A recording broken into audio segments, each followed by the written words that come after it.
Okay, so now what is verb?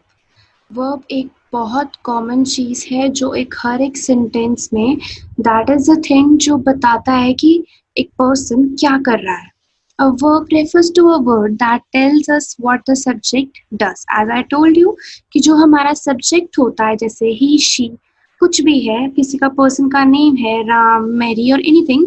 So verbs are the word which tell us that what the subject is doing, what the subject does, or what happens to it. Verbs बताते हैं कि उस subject के साथ क्या हुआ और या फिर वो सब्जेक्ट, वो वर्ब, वो मेन पर्सन क्या कर रहा है और what state it is in और what possesses, और या फिर वो किस स्टेट में है या फिर उसके पास ऐसा क्या है. लाइक बेसिकली जो हमें वर्ब बताता है वो सब कुछ सब्जेक्ट के बारे में बताता है. So, English verbs are divided into three groups: normal verbs, non-continuous verbs and mixed verbs. जो verbs होते हैं उनको हम थ्री पार्ट्स में डिवाइड करते हैं, थ्री ग्रुप्स में डिवाइड करते हैं, जो कि होते हैं नॉर्मल वर्ब्स, एक होते हैं नॉन कॉन्टिन्यूस वर्ब्स, एक हो जाते हैं मिक्स्ड वर्ब्स. जो ग्रुप 1 है हमारा नॉर्मल वर्ब्स का, most verbs are normal verbs. These verbs are usually physical actions which you can see somebody doing. Normal verbs क्या होते हैं? मोस्ट जो फिजिकल एक्शंस होते हैं, like physical actions kind of I eat dinner every day, मतलब वो person खाना खा रहा है.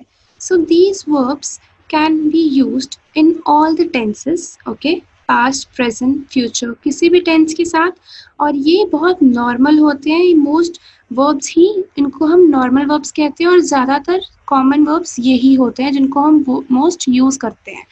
तो normal verbs are to run, to walk, to eat, to fly, to go, to say, to touch. ये सारे हमारे नॉर्मल वर्ब्स होते हैं. Examples: I eat dinner every day, मतलब मैं रोज़ खाना खाता हूँ या खाती हूँ. I am eating dinner now, मैं खाना अभी खा रही हूँ. Okay, so in this you can just see that इसको हमने कॉन्टिन्यूस के साथ भी, प्रेजेंट कॉन्टिन्यूस के साथ यूज़ करके देख लिया. आई एम ईटिंग डिनर नाउ, तो उसका कुछ मतलब नहीं बदल रहा है, बस इतना हो रहा है कि वो बता रहा है कि I am eating my dinner now. Okay, so इसी में ग्रुप 2 हो जाता है. इसका जो पार्ट 2 है वो है non continuous verbs. The second group is called non continuous verbs, which is smaller. Like these verbs are usually things you cannot see somebody doing. ये verbs क्या होते हैं? बेसिकली इसके अंडर पार्ट्स होते हैं कुछ, वो मैं अभी हम स्टडी करते हैं. But what happen is that इसमें हम देख नहीं सकते कि वो पर्सन क्या कर रहा है. We cannot come to physically see that what the person is doing. And these verbs are rarely used in continuous tenses. और ये verbs बहुत rarely use होते हैं continuous tenses में. So they include abstract verbs, possession verbs, emotion verbs. So ये तीनों basically आप इनके नाम से जान सकते हो कि that are related to feelings and all, not related to something physically or something like table which we can see physically, we can touch it. So it's not like that. So it's like feelings which we cannot touch. Okay. So in abstract verbs there are to be, to want, to cost, to seem, to need, to care, to contain, to owe, to exist. ये सारे हमारे abstract verbs हो जाते हैं. जो possession verb होता है to possess, मतलब इसमें हम ओनरशिप की बात करते हैं. जब किसी चीज़ की ओनरशिप, या हम बोलते हैं चीज़ मेरी है, या फिर हम बताते हैं कि वो चीज़ उस सब्जेक्ट की है, ये चीज़ उस पर्टिकुलर पर्सन की है. Then we use like to possess, to own, to belong, या फिर this pen belong to that person, something like that. कि जब हम किसी चीज़ की पोजेशन के बारे में बता रहे हैं, किसी चीज़ की ओनरशिप के बारे में बता रहे हैं. Then we have emotion verbs. इसके नाम से you can just come to know that emotion verbs means इसमें कुछ emotions होते होंगे, इसमें कुछ particularly उनके बारे में बात की जाती होगी. To like, to love, to hate, to dislike, ये सारे emotions होते हैं, इनको हम touch नहीं कर सकते, right? So to like, to love, to hate, to dislike, to fear, to envy, to mind, ये सारी चीज़ें emotion verbs के अंदर आती हैं, जो हम particularly किसी को इसको देख नहीं सकते, touch नहीं कर सकते हैं. इसके एग्जाम्पल्स हैं: he is needing help now, so he is needing help now नहीं होता, क्योंकि as I have told you that these verbs are rarely used in continuous tenses. मतलब आप यही समझ लो कि हम इनको कॉन्टिन्यूअस टेंसेस के साथ यूज नहीं करते। यहाँ पर लाइन लिखी है these verbs are rarely used in continuous tenses. तो जब हम इसको बोलेंगे कि he is needing help now, so that is not a right sentence. हम इसको बोलेंगे ही नीड्स हेल्प नाउ, उसको अभी मदद की जरूरत है। So that is the correct sentence. He is wanting a drink now. वो एक ड्रिंक पीना चाहता है, like वो एक ड्रिंक पीना चाह रहा है। So that is not a correct sentence. इसका सिंपल बनता है he wants a drink now. So that is a correct sentence. So you have to see कि जो ये वाले verbs हैं, ये abstract, emotion, possession verbs हैं, इनको जो group 2 में आते हैं, इनको हम specifically use नहीं करते हैं continuous tense में। तो इसका ग्रुप का नाम क्या था? Non continuous. अब हमारे पास ग्रुप कौन सा है? Mixed verbs. The third group called mixed verbs is the smallest group. जो मिक्स्ड वर्ब्स का ग्रुप होता है वो सबसे छोटा ग्रुप होता है, is the smallest group. These verbs have more than one meaning. जो ये वर्ब्स होता है इनका एक से ज्यादा मतलब होता है। In a way each meaning is a unique verb. कुछ तरीके से जो हर एक मीनिंग है उसका यूनिक वर्ब होता है। Like some meanings behave like non continuous verbs, by other meanings behave like normal verbs. तो ये आपको इसकी ज़्यादा clarity after going to the examples तब ज़्यादा समझ आएगी कि मिक्स्ड वर्ब्स होते क्या है। इसमें कुछ मिक्सचर रहता है basically, and then you have to understand कि ये कौन सा है। जैसे मिक्स्ड वर्ब्स में होते हैं to appear, to feel, to have, to hear, to look, to see, to weigh. तो इसमें आप देखो जब हम इसको एग्जाम्पल्स के साथ यूज करते हैं, list of mix verbs with examples and definitions.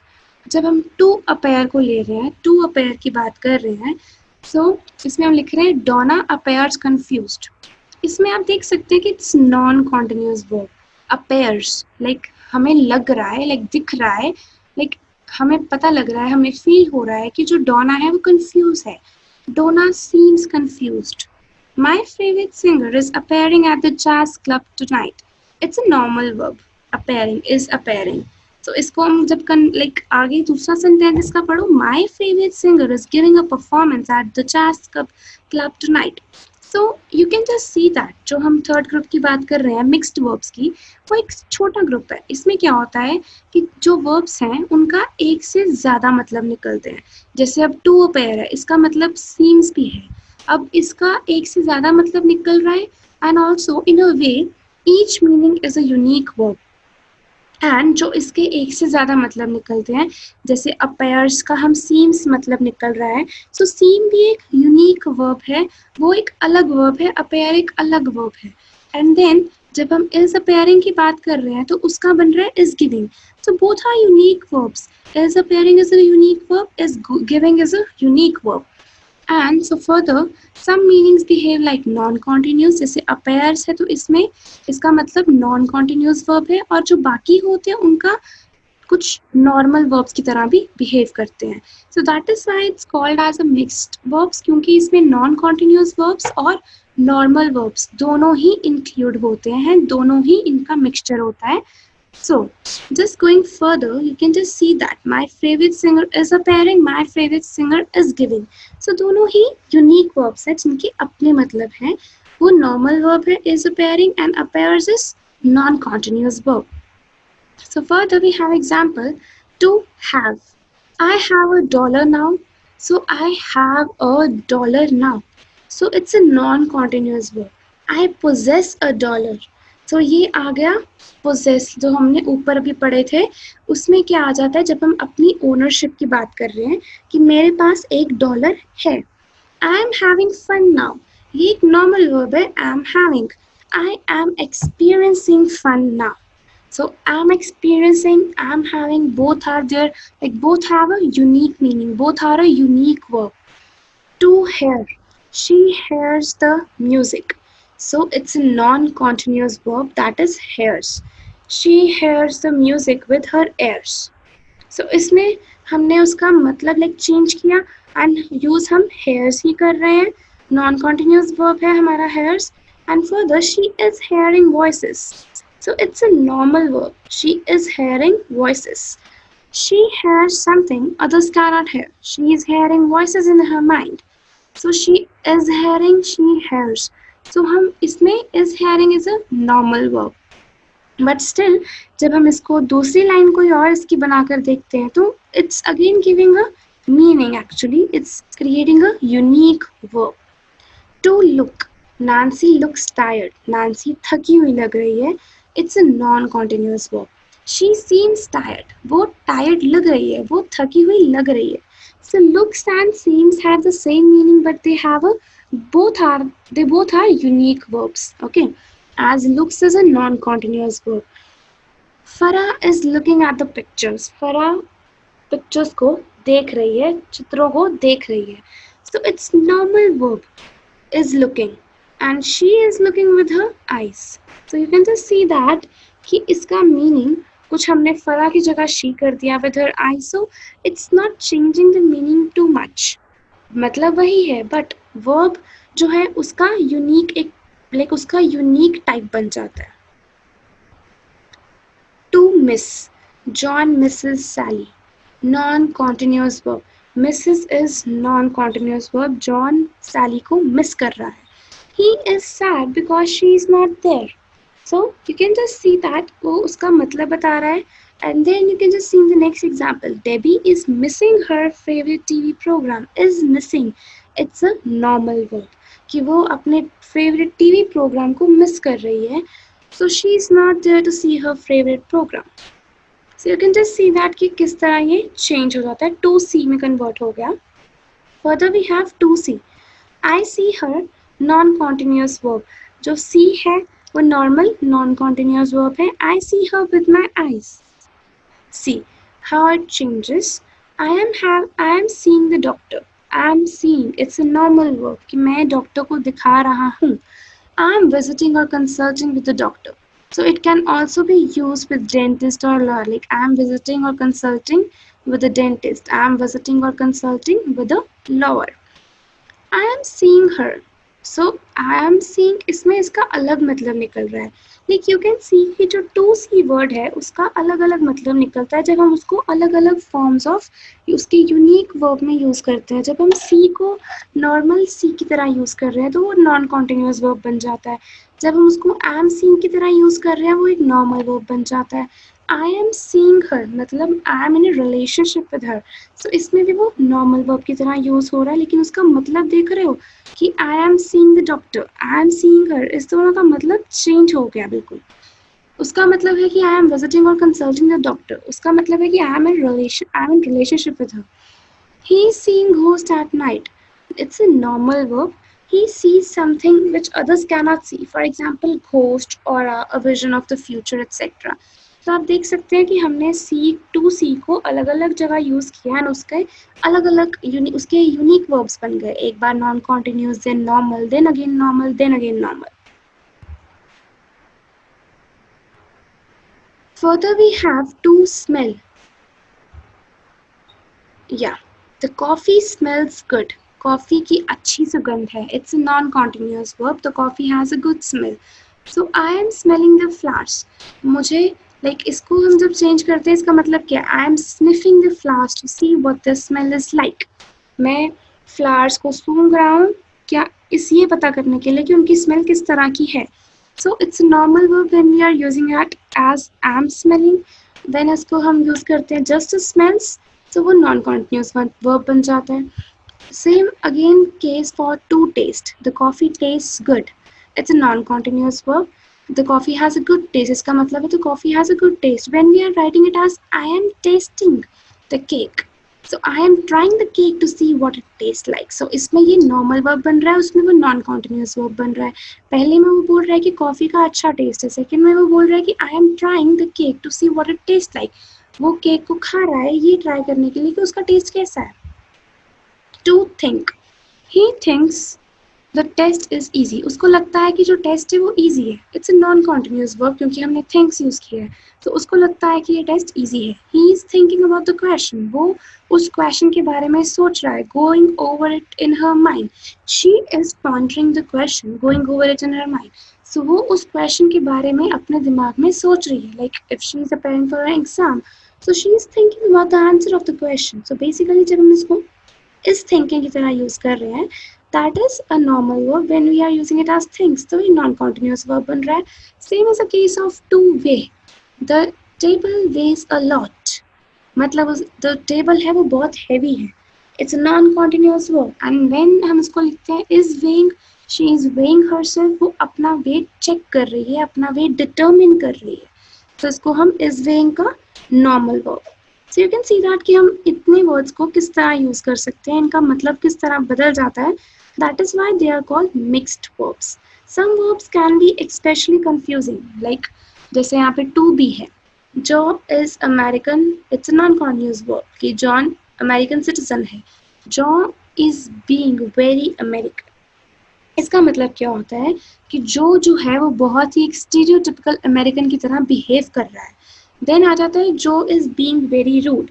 जो है वो बहुत रूडली बिहेव कर रहा है, वो बहुत रूड है. He is usually not rude but अभी वो बहुत रूड बिहेव कर रहा है. Joy is being very formal.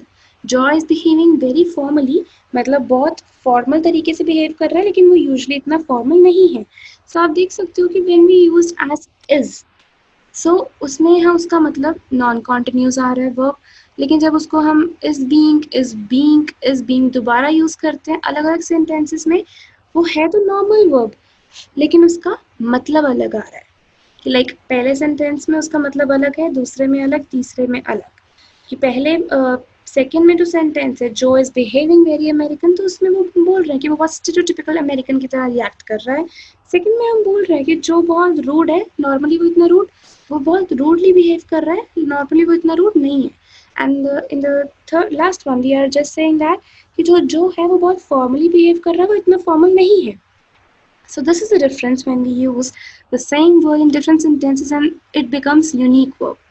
Then we have notice only rarely is to be used in a continuous form. जो to be है उसको हम सिर्फ continuous verb में use करते हैं.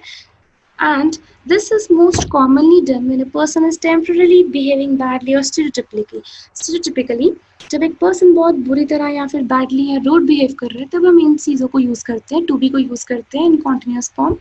It can also be used when someone's behavior is noticeably different. अब इसको हम उस तरह भी use कर सकते हैं जब किसी का behavior कुछ अलग है पहले के comparatively. अब next आ जाता है to feel. So to feel में क्या है, द मसाज फील्स ग्रेट. जो मसाज है वो बहुत ही ग्रेट फीलिंग दे रही है, जो मसाज है वो बहुत ही प्लीजिंग फीलिंग दे रही है. So it's a non continuous verb in this. And when we are saying I don't feel well today, मुझे आज अच्छा, मैं थोड़ा बीमार हूँ, इसका मतलब होता है I don't feel well today, I am a little sick. So sometimes used as non continuous verb. हम इसको कई बार नॉन कॉन्टिन्यूअस वर्ब की तरह यूज कर लेते हैं. Then we have I am not feeling well today. अब उसके बाद हमारे पास है कि I am not feeling well today, मतलब मुझे थोड़ा फीवर लग रहा है, मुझे थोड़ा सिकनेस फील हो रही है, मुझे लग रहा है कि मैं ठीक नहीं हूँ. So इसको हम sometimes यूज कर लेते हैं as a normal verb. So basically आप देख सकते हैं कि same word that is to feel, जब इसको हम feels की तरह यूज कर रहे हैं, don't feel की तरह यूज कर रहे हैं, and then I'm not feeling की तरह यूज कर रहे हैं. So इसको अलग अलग verbs के अंदर types में divide किया जा सकता है. Sometimes ये non continuous verb की तरह react करता है, and sometimes it reacts like normal verb, and the sentence meaning is also changed according to that. So further we have some examples. For example, am, is, was, are, were, have, has, had, do, this, ये सब हमारी verbs की examples हैं. He reads daily, वो रोज पढ़ता है. सरला works hard, वो बहुत hard work करती है. दीपक is running a race, दीपक एक रेस भाग रहा है.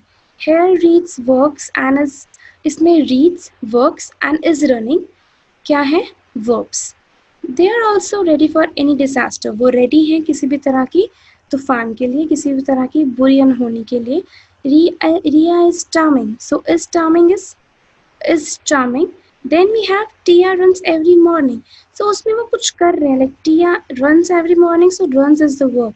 I like vanilla ice cream. मुझे vanilla ice cream पसंद है. We had a healthy breakfast, हमने बहुत अच्छा हेल्दी ब्रेकफास्ट किया। I think that she is right, मुझे लगता है कि वो सही है। इस तरह हम इनको बेसिकली यूज़ करते हैं।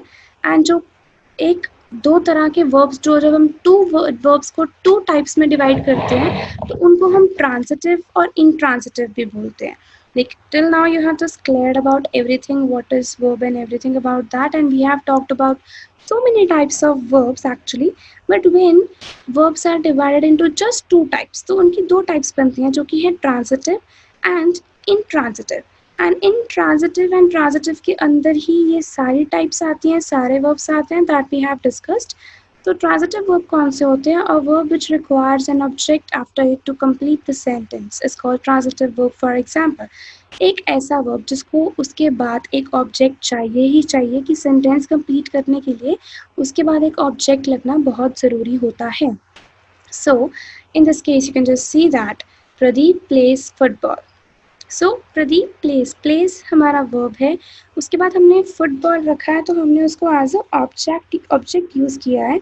सो ट्रांजिटिव वर्ब्स वो होते हैं जब हमें वर्ब के बाद एक पर्टिकुलरली ऑब्जेक्ट रखना ज़रूरी हो जाता है. So Ramesh open the door, Ramesh ने डोर खोला.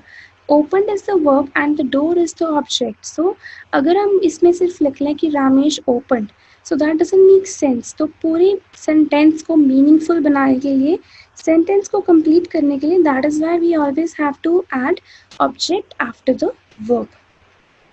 Hair place opened are transitive verbs. As I told you, plays और opened यहाँ पे transitive verbs हैं. Hair, door, football are objects. इसमें football और the door वो objects हैं. Then the second form of the verb is that intransitive verb. A verb which does not require an object to complete the sentence but completes the sentence by itself is called intransitive verb. Definitely जो transitive verb है वो होते हैं कि जिसमें हमें object चाहिए होता है. तो इंट्रांजिटिव क्या होंगे? इनकी नेम से पता लगता है कि उसका कुछ ऑपोजिट होगा. सो इंट्रांजिटिव वो होते हैं जिसके एंड पे हमें ऑब्जेक्ट की ज़रूरत नहीं होती है, जो सेंटेंस है वो वर्ब ऑटोमेटिकली कंप्लीट कर देता है. तो जो सेंटेंस हमें मीनिंगफुल बनाना है, ख़त्म करना है, वो ऑलरेडी हमारा वर्क कर देता है. We don't need any object after that. For example, he plays well, वो अच्छा खेलता है. So we don't need any object here. We have just added he plays well. That's all. No object is there. The second sentence is Meera spoke loudly. जो मीरा है वो ऊंचा बोलती है. मीरा ने ऊंचा बोला, कुछ भी.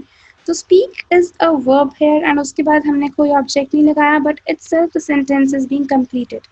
Then we have birds flying. Birds उड़ रही हैं, birds उड़े. तो इसमें भी आप देख रहे हैं we have just use fly, उसके बाद हमने कोई ऑब्जेक्ट नहीं यूज़ किया कि like birds are flying in the sky. तो स्काई इज ऑब्जेक्ट अगर हम इस तरह यूज़ करें, but we have just use birds fly. So fly is a verb कि वो उड़ रही हैं, वो बता रहा है कि बर्ड्स क्या कर रही हैं.